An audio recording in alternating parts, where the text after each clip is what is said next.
अस्सलाम वालेकुम भाईजान, क्या हाल है? मैं ठीक हो सो थोड़ी दुआ नाल मैं ठीक हाँ अल्हम्दुलिल्लाह जी। भाईजान अज थोड़े वास्ते लेते हैं रूसी बुलारा 510 शेवा लाला और फ्रंट ब्लेड के ट्रैक्टर वास्ते हाइड्रोलिक पंप। चेक करो भाईजान, साहीवाल तो ये पंप मिल रहे हैं। अगर किसी भाई ने बख्शन खान चिश्तियाँ हासिलपुर के एरिए के किसी ने खरीदना हो तो साढ़े नाल राबता कर सकता है। राबता नंबर तुहानूं दिता जाएगा।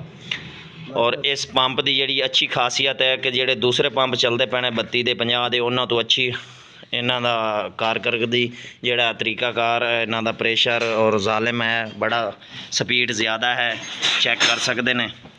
बाकी जी इस पंप का बाडी की कोई गारंटी नहीं, पाट जाए तो साइयां की ये काम छड़ जाए 10 दिन यदी गारंटी होएगी।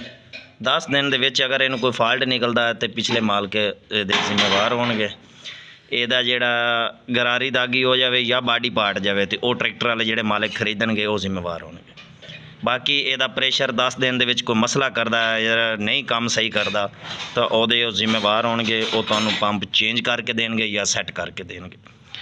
बाकी नंबर तुसीं लै सकते हैं, मुहम्मद इम्तियाज़ फोरमैन बख्शन खान भट्ठा 707। वो पंप अजकल मंगा रहे हैं जी। ये चौथा पंजवां पंप साढ़े को आया पे जी। असी ला रहे हैं फ्रंट ब्लेड वाले ट्रैक्टर में, आह वाला आया खड़ा ट्रैक्टर इनू ला रहे हैं। अगे साडा 32 पंप दूसरे लगे होने जोड़े आम साढ़े को इत्थे मशहूर ने कुत्ते वाले, वो पंप लगे हुए।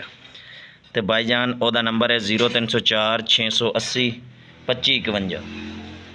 इस नंबर पर तुसीं राबता कर सकते हैं।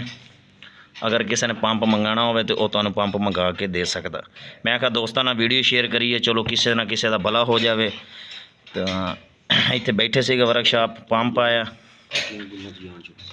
तो ये है कि जोड़ा पंप दूसरा आप लाने रत्ते पंप आम उन्होंने पंपों के किट पाट जाती है या गुटका पाट जाता, ये सीन कोई नहीं है।